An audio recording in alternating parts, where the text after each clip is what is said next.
नमस्कार दोस्तों, सभी को राम राम। आप सभी का हमारे YouTube चैनल टारगेट सेक्शन में स्वागत है। आज हम कुछ खास चीज लेके आए हैं। आज कुछ स्पेशल है हरियाणा सेट की तैयारी के लिए। हरियाणा का जीके।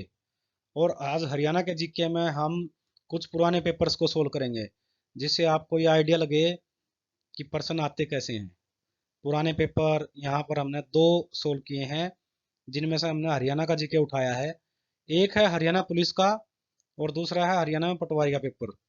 इन दोनों के अंदर से हमने हरियाणा का जो जीके था उसको उठा करके यहाँ पर सोल्व किया है। उसको डिटेल में एक्सप्लेन भी किया है। एक क्वेश्चन के साथ साथ आपके दो तीन, कई जगह पर चार क्वेश्चंस भी सोल्व हो जाते हैं उससे रिलेटेड। तो इससे आपको ये पता लगेगा कि क्वेश्चंस का लेवल क्या होता है, कितने मुश्किल होते हैं, कितने आसान होते हैं, कितनी आपकी तैयारी है, कितनी आप तैयारी कर चुके हो, कितनी तैयारी की जरूरत है। तो मेन चीज यही है, जो लोगों ने पहले टेस्ट नहीं दिया है कोई भी हरियाणा गवर्नमेंट का, उनके लिए ये समझना कि हरियाणा गवर्नमेंट में हरियाणा की जीके किस लेवल की आती है, किस लेवल तक की आती है, कैसे कैसे क्वेश्चंस आते हैं। इन सब से हम समझेंगे कि हरियाणा जीके को किस तरह दिया जाता है।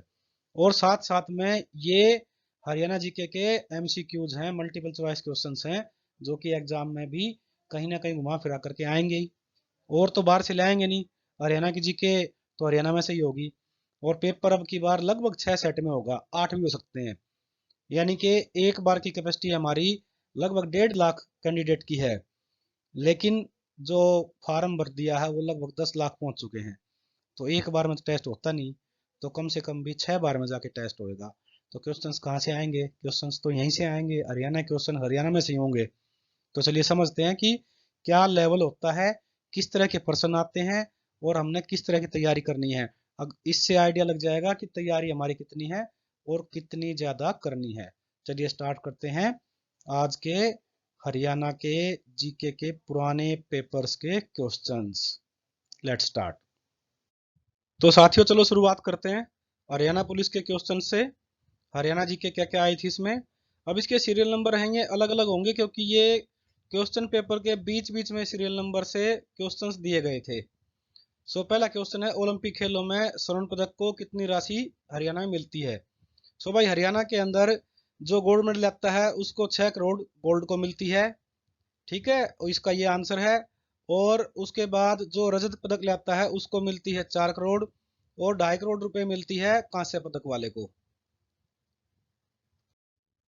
उसके बाद है हरियाणा में रणदीप हुड्डा किस विधा के कारण है? सो भाई रणदीप हुड्डा एक एक्टर है, सबने पता है, बड़ी अच्छी अच्छी फिल्में दी हैं, तो ये अभिनय से है। हरियाणा में शीतकाल में औसत तापमान कितना रहता है? हरियाणा में शीतकाल में औसत तापमान 12 डिग्री रहता है। हरियाणा साहित्य अकादमी का मुख्यालय कहाँ है? वैसे हरियाणा साहित्य अकादमी का मुख्यालय जो है वो पंचकुला में है, लेकिन यहाँ पर ये ऑप्शन है नहीं, तो इस क्वेश्चन को हम ये मान लेते हैं कि ये गलत है। सो इसका हरियाणा साहित्य अकादमी का हेड ऑफिस है पंचकुला में। पंडित लक्ष्मीचंद सांगी ने गुरु के रूप में किसकी स्तुति की? तो पंडित लक्ष्मीचंद ने अपने जो गुरु जी थे, गुरु को माना था मान सिंह को, और उनकी जो रागनी हुआ करती, सांग हुआ करता, उनमें वो मान सिंह जी का ही नाम लेकर के शुरुआत करते थे। अब पंडित लक्ष्मीचंद को हमारे हरियाणा के अंदर सूर्य कवि की उपाधि से भी नवाजा गया है। सूर्य कवि की इससे भी उपाधि से नवाजा गया है। और साथ में हरियाणा का कालिदास किसे कहते हैं, वो भी पंडित लक्ष्मीचंद हैं। इनका जन्म सोनीपत जिले के जाटी गांव में हुआ था। अगला क्वेश्चन है, टांगरी नदी का उद्गम स्थल कहाँ है? टांगरी नदी का उद्गम स्थल है मोरनी की पहाड़ियां। ये हरियाणा के उत्तर पूर्व में है, जहां पर इनको हम शिवालिक की पहाड़ियां भी कहते हैं। और मोरनी जो है वो पंचकुला जिले का एक भाग है। सो टांगरी नदी का उद्गम स्थल है मोरनी की पहाड़ियां। मारा गांव जगमग गांव, मारा गांव जगमग गांव, ये योजना संबंध है हमारी विद्युत प्रसारण से, इलेक्ट्रिसिटी से संबंधित है। सो ये स्टार्ट की गई थी 2015 में कुरुक्षेत्र से। 2015 में ये कुरुक्षेत्र से स्टार्ट की गई थी योजना हरियाणा सरकार के द्वारा। महाभारत की लड़ाई कितने दिन चली? महाभारत की लड़ाई 18 दिन तक चली थी। गुडियानी रेवाड़ी के ख्याल गायक कौन थे? गुडियानी रेवाड़ी के ख्याल गायक थे कल्लन खां। आदर्श ग्राम योजना के लिए हरियाणा के कितने सांसदों ने गांव गोद लिए? तो भाई हरियाणा में टोटल सांसद हैं 15। 15 में 10 तो हैं लोकसभा के और 5 हैं राज्यसभा के। तो दोनों ने मिलाकर के 15 गांव को गोद लिया। 15 के 15 सांसदों ने एक एक गांव गोद लिया। तो इसका आंसर है 15।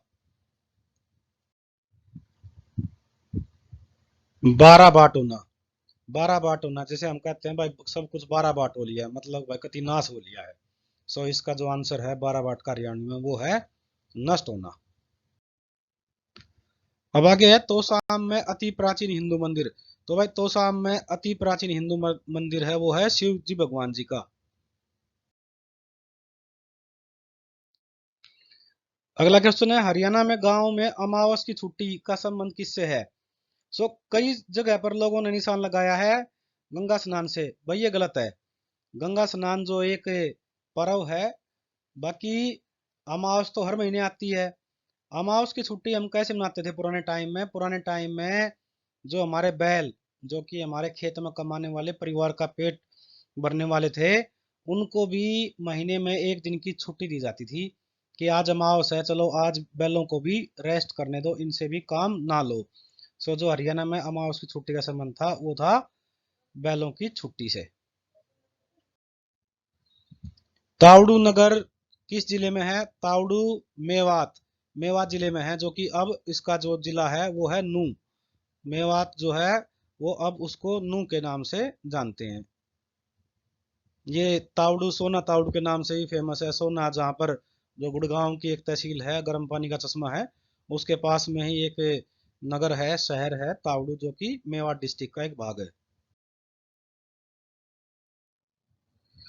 बहादुरगढ़ नगर किस राष्ट्रीय राजमार्ग पर है? कौन से नेशनल हाईवे पर है? बहादुरगढ़ जो है वो NH10 नेशनल हाईवे 10 पर स्थित है।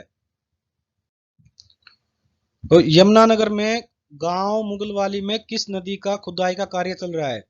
देखो वैसे तो इसके नजदीक में घग्गर भी लगती है और मारकंडा भी लगती है, लेकिन वहां पर सरस्वती नदी के कुछ प्रमाण मिले हैं, इसलिए वहां पर सरस्वती नदी की को खोज के लिए खुदाई का कार्य चल रहा है। तो सही आंसर है सरस्वती। महिला थानों का प्रारंभ कब किया गया था? सो महिला थानों का प्रारंभ रक्षाबंधन के ऊपर किया गया था, और ये सबसे पहला जो खोला गया था ये खोला गया था पंचकुला में। सबसे पहला जो खोला गया था पंचकुला में। तो यहाँ से आपका एक क्वेश्चन ये भी है कि सबसे पहला कहाँ खुला था? महिला थाने को हम पिंक पुलिस स्टेशन भी कहते हैं, गुलाबी थाना पिंक पुलिस स्टेशन के नाम से भी जानते हैं। तो इसको भी आपने ध्यान रखना है, पिंक पुलिस स्टेशन यानी कि महिला थाना, और पहला खुला था पंचकुला में। अगला क्वेश्चन है कपिल मुनि का संबंध हरियाणा के किस नगर से है? सो कपिल मुनि का संबंध हरियाणा में कैथल जिले के कलायत नगर से है। सो यहाँ पर दोनों ही ऑप्शन दे दिए हैं, कलायत भी और कैथल भी। हो सकता है किसी क्वेश्चंस के अंदर किसी दूसरे एग्जाम में कलायत ना आए तो कैथल आए, तो उस केस में कैथल सही होगा। यहाँ पर दोनों ही दिए गए हैं, तो यहाँ पर सही आंसर है कलायत। कलायत जो है वो कैथल जिले का ही एक नगर है। सो यहाँ का सही आंसर हो गया कलायत। योग और आयुर्वेद के लिए हरियाणा के ब्रांड एम्बेसडर।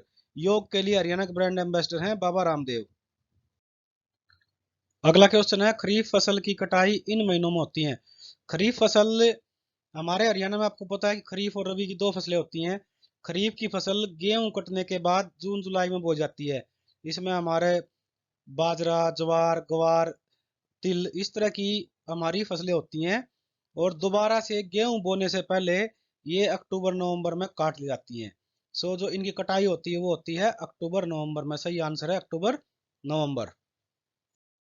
नेक्स्ट है देश का प्रथम अति आधुनिक आंगनवाड़ी किस स्थान पर स्थित है? सो देश के अंदर सबसे पहला जो आधुनिक आंगनवाड़ी केंद्र बनाया गया था वो बनाया गया था हसनपुर गांव सोनीपत में, और इसको जो नाम दिया गया था वो दिया गया था नंदगढ़ के नाम से। सो ये क्वेश्चन ये भी आ जाता है कि नंदगढ़ का अभिप्राय किस चीज से है? सो नंदगढ़ का अभिप्राय है आंगनवाड़ी से, और पहला बना था 2015 में सोनीपत में, हरियाणा में। हरियाणा के किस भाग में सर्वाधिक वर्षा होती है? तो हरियाणा के उत्तर पूर्व भाग में, उत्तर पूर्व में सर्वाधिक वर्षा होती है। अब ये उत्तर पूर्व कहाँ है? उत्तर पूर्व है हमारे जो कि शिवालिक की पहाड़ियां हैं, जिसमें कि हमारा आता है मोरनी, अंबाला, यमुनानगर, इस एरिया से ये संबंधित है। उत्तर पूर्व में यहाँ पर सबसे ज्यादा वर्षा होती है। यहाँ पर शिवालिक की पहाड़ियां भी हैं। अकबर के समय रेवाड़ी के शासक कौन थे? अकबर के समय रेवाड़ी के शासक थे हेमचंद्र। इनको विक्रमादित्य की उपाधि भी मिली हुई थी और इनको हेमू के नाम से भी जाना जाता था। इनको हेमू के नाम से भी जाना जाता था। इनको जाना था हेमू के नाम से। इनको विक्रमादित्य की उपाधि मिली हुई थी। अकबर और हेमू के बीच में पानीपत की दूसरी लड़ाई हुई थी, जो हुई थी 1556 में, जिसमें अकबर की विजय हुई थी और हेमू की हार हुई थी। सो ये भी याद रखने की बात है कि पानीपत की दूसरी लड़ाई किसके बीच में हुई थी? अकबर और हेमू के बीच में। और कब हुई थी? 1556 में, पानीपत के मैदान में। तो दोस्तों अभी हमने हरियाणा पुलिस में जो हरियाणा की जीके आई थी उसको हमने सोल्व कर लिया है।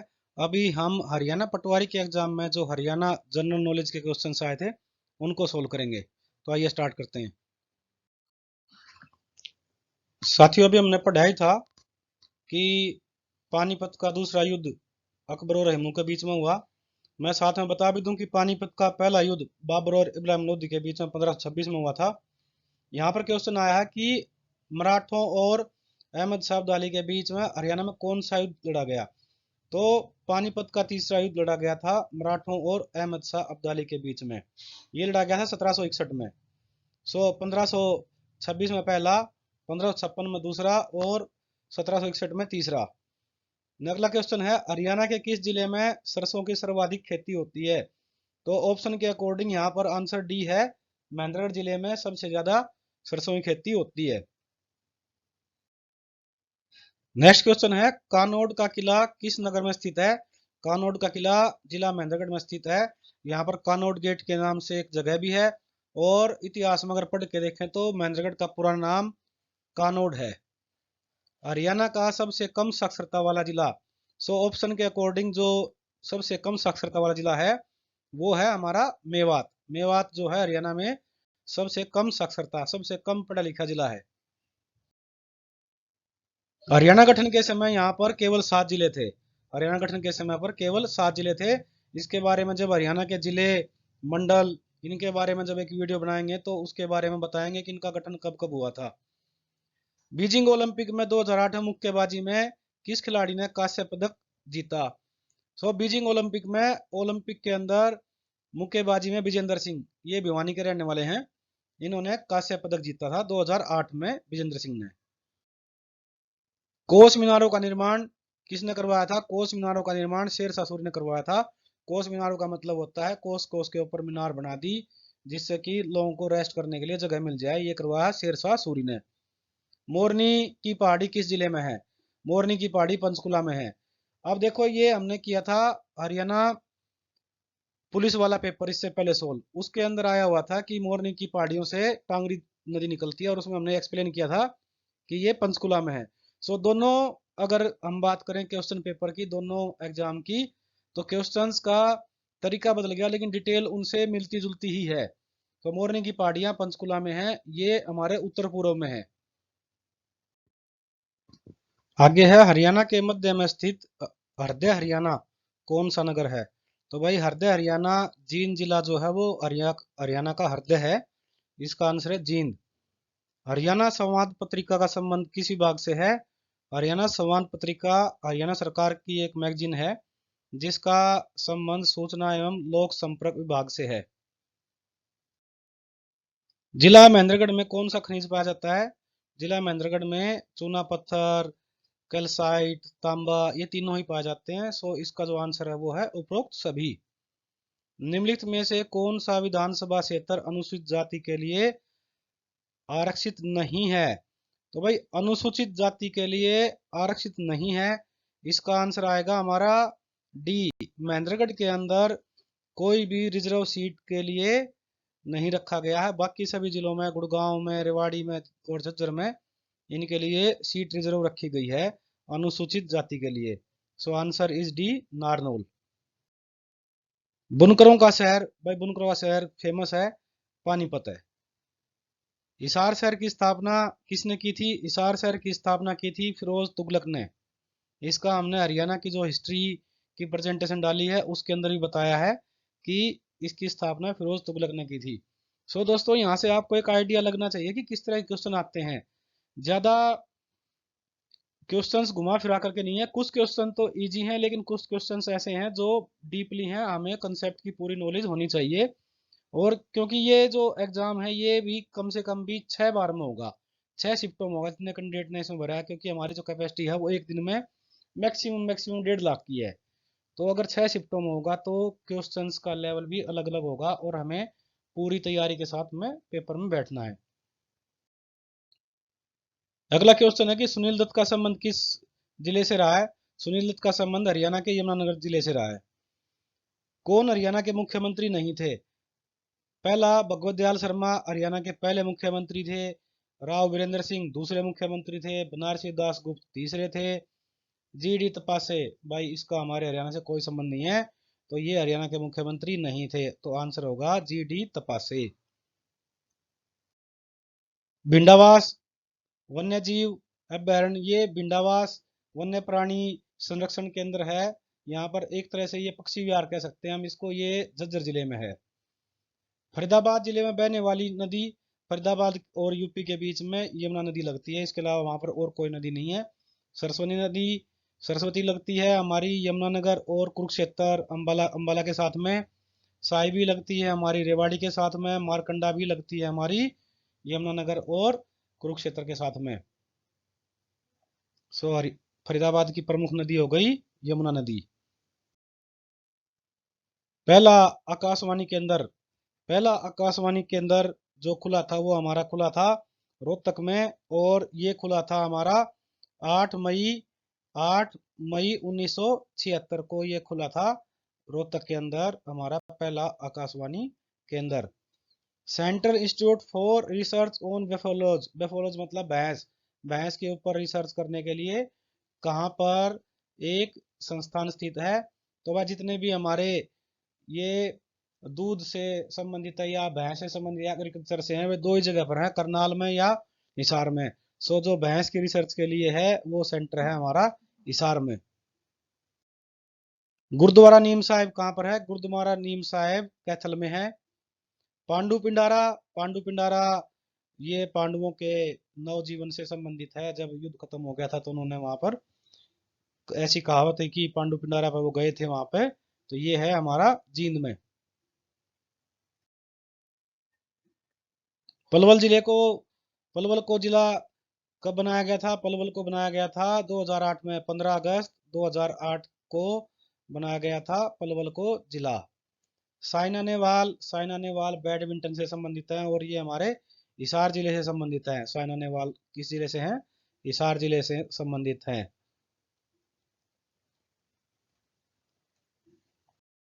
चंडीगढ़ का वास्तुकार ली कार्बूजियर किस देश का निवासी था? ये फ्रांस देश का निवासी था जिसने चंडीगढ़ का नक्शा बनाया था कि कैसा शहर ये बनेगा। तो साथियों, आपको वीडियो से कुछ हेल्प मिली हो, एग्जाम की तैयारी में कुछ फायदा मिला हो, तो हमारे चैनल को सब्सक्राइब कर देना और अपने यार दोस्तों को वीडियो को फॉरवर्ड कर दियो ताकि उनको भी एग्जाम में हेल्प मिल सके। अच्छा, बेल बटन को जरूर दबा दियो ताकि जब भी हमारी वीडियो अपलोड हो तो आप तक नोटिफिकेशन पहुंच जाए। चलिए मिलते हैं जल्दी ही अगली वीडियो के साथ, तब तक के लिए नमस्कार।